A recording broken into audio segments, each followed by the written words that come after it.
Hello students, welcome to the maths hub.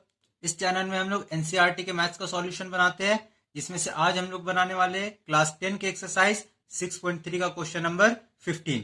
और इस exercise का 6.3 का क्वेश्चन नंबर 1 से लेकर के 14 तक उसका वीडियो और उस वीडियो का लिंक डिस्क्रिप्शन बॉक्स में दिया हुआ है, आप लोग वहां से उसको देख सकते हैं। अब क्वेश्चन में आते हैं, तो क्वेश्चन पढ़ के हम लोग पहले इस पेज में नया एक रफ डायग्राम बनाएंगे, उसको समझेंगे, फिर हम लोग फेयर डायग्राम से उसको सॉल्व करेंगे।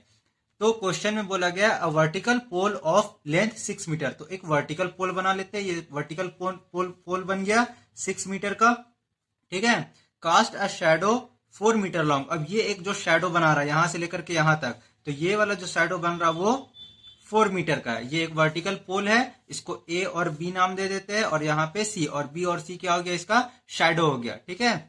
On the ground and at the same time, हम इसी टाइम पे a tower cast a shadow of 28 metre. एक टावर है, अब ये 28 मीटर लॉन्ग शैडो बना रहा है। ठीक है।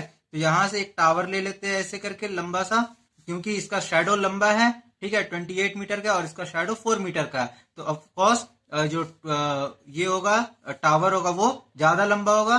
तो अब यहां से यहां तक का जो शैडो बन रहा है वो है 28 मीटर का। ठीक है। तो अब हम लोग को फाइंड करना है, find the height of the tower. तो ये जो हाइट है, हाइट ऑफ द टावर, इसको हम लोग को फाइंड करना है। ठीक है। अब ये कैसे बनेगा, यहां पे मान लीजिए हम लोग का सन है। ठीक है। तो अब सेम टाइम में बोला है, तो दोनों का सेम टाइम में दोनों का जो शैडो होगा वो ऐसे सीधा बनेगा। तो यहां से यहां तक एक ऐसा लाइन जुड़ जाएगा। ठीक है। अब दो ट्रायंगल बन गया, एक ये वाला ए बी सी और एक इसको नाम दे देंगे। ठीक है। फिर हम लोग ये ट्रायंगल और ये बड़ा वाला ट्रायंगल दोनों को सिमिलर प्रूफ करेंगे। तो ये था रफ डायग्राम। अब यहाँ पे हम फेयर डायग्राम बना चुके हैं। ठीक है। अब इससे हम लोग मैथ्स बनाएंगे। ठीक है। तो यहाँ पे एक वर्टिकल पोल है 6 मीटर का और इसका शैडो है 4 मीटर का, और ये जो टावर है उसका जो शैडो बन रहा है वो 28 मीटर का बन रहा है। तो हम लोग को ये पी और क्यू फाइंड करना है। सबसे पहले हम छोटा और बड़ा ट्रायंगल दोनों को ये करेंगे, सिमिलर करेंगे। अब क्योंकि ये वर्टिकल है दोनों, तो यहाँ पे 90 डिग्री और 90 डिग्री का एंगल बनाएगा। ठीक है। तो अब हम लोग लिखते हैं in triangle A B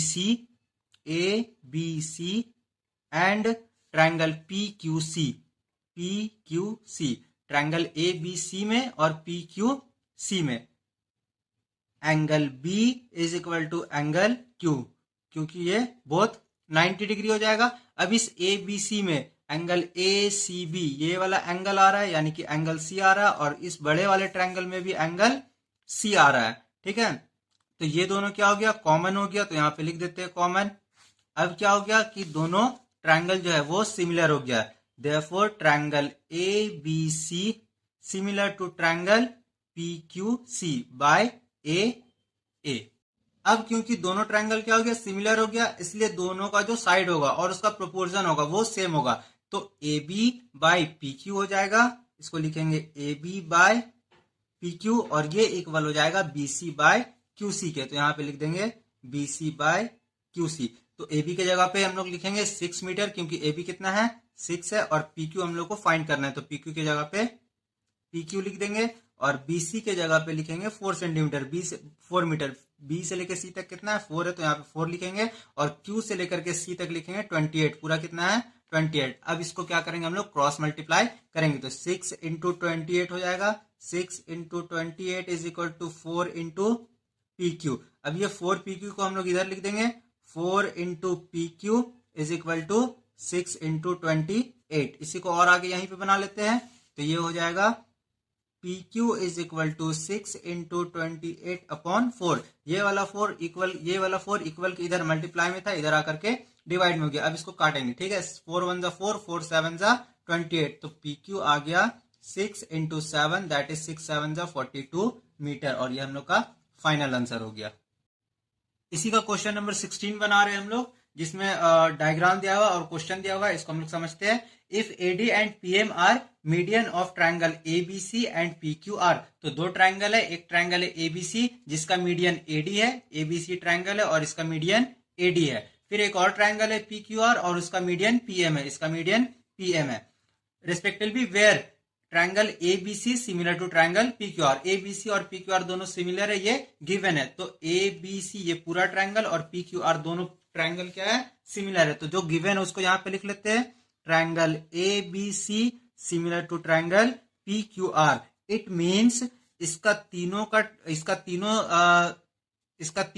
side, इसके तीनों साइड के सेम प्रोपोर्शन में होगा। इसका मतलब हो गया AB by PR is equal to BC by, sorry यहाँ पे PQ होगा, AB by PQ, BC by QR और AC बाय PR होगा। इसके बाद इस ट्रायंगल का एंगल B इक्वल होगा इस ट्रायंगल के एंगल Q के, और इस ट्रायंगल का एंगल C इक्वल होगा एंगल R के, और एंगल A इक्वल होगा एंगल P के। तो इतना सारा चीज गिवन है। अब हम लोग को प्रूफ करना है AB बाय PQ। कहां पे है, AB by PQ, AD by PM, AD और PM। तो देखेंगे ये दोनों लाइन को हम लोग को सेम प्रोपोर्शन में करना है। तो ये दोनों लाइन आ रहा है इस ट्रायंगल में, और फिर यहाँ का दोनों लाइन आ रहा है इस ट्रायंगल में। तो ये दोनों ट्रायंगल को हम लोग सिमिलर प्रूफ करेंगे, तब जाकर के ये इक्वल होगा। तो जो प्रूफ करना है उसको लिख लेते हैं। प्रूफ करना है हम लोग को AB by PQ is equal to AD by PM। यहाँ पे जो प्रूफ करना है उसको लिख लिए। अब इसका आगे हम लोग मैथ्स बनाएंगे। तो इसको बनाना स्टार्ट करते हैं। यहाँ से हम लोग यहाँ से लिखते हैं प्रमाण, और इंग्लिश में होता है प्रूफ। सबसे पहले हम लोग क्या करेंगे, जो गिवन है ये वाला उसको लिख लेंगे, that is AB by PQ is equal to BC by QR। ये हम लोग सिर्फ ये दो ठो उठा के लिखे, ठीक है, क्योंकि हम लोग को इसी में काम है। तो AB के जगह पे तो AB लिख देंगे, और PQ के जगह पे PQ। अब BC बाय QR आधा है, तो दोनों का हाफ भी आधा होगा, BC बाय 2 भी आधा होगा, सॉरी BC बाय 2 ये होगा QR बाय 2 के इक्वल हो जाएगा, सेम प्रोपोर्शन में हो जाएगा। तो यहाँ पे AB बाय AB लिखते हैं, PQ के जगह पे PQ, और BC का हाफ, BC यहां से लेके यहां तक, इसका हाफ क्या हो जाएगा, BD हो जाएगा, क्योंकि ये जो AD है वो मीडियन है। तो यहाँ पे लिखेंगे BD, और सेम चीज यहाँ पे हो जाएगा, QR का हाफ हो जाएगा QM। अब लिखते हैं यहाँ पे इन ट्रायंगल, हम लोग को जिसको सिमिलर प्रूफ करना है, सिमिलर प्रूफ करना है ट्रायंगल ABD और ट्रायंगल PQM को। तो उसको यहाँ पे लिखते हैं in triangle ABD and triangle PQM। ठीक है, अब ये जो यहाँ पे आया है उसको हम लोग यहाँ पे लिख लेते हैं AB by PQ is equal to BD by QM। अब इसको हम लोग डायग्राम में देखते हैं, AB बाय PQ और BD बाय QM।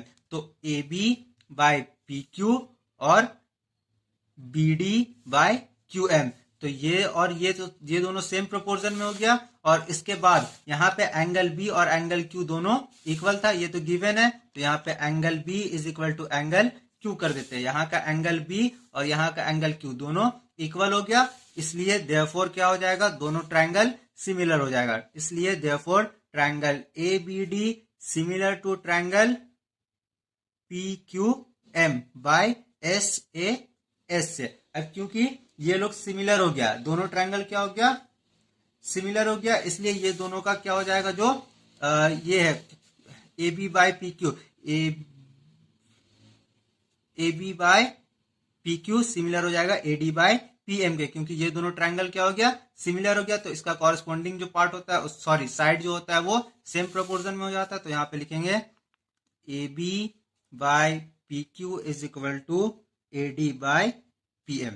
यही प्रूफ करना था, जो प्रूफ हो गया है।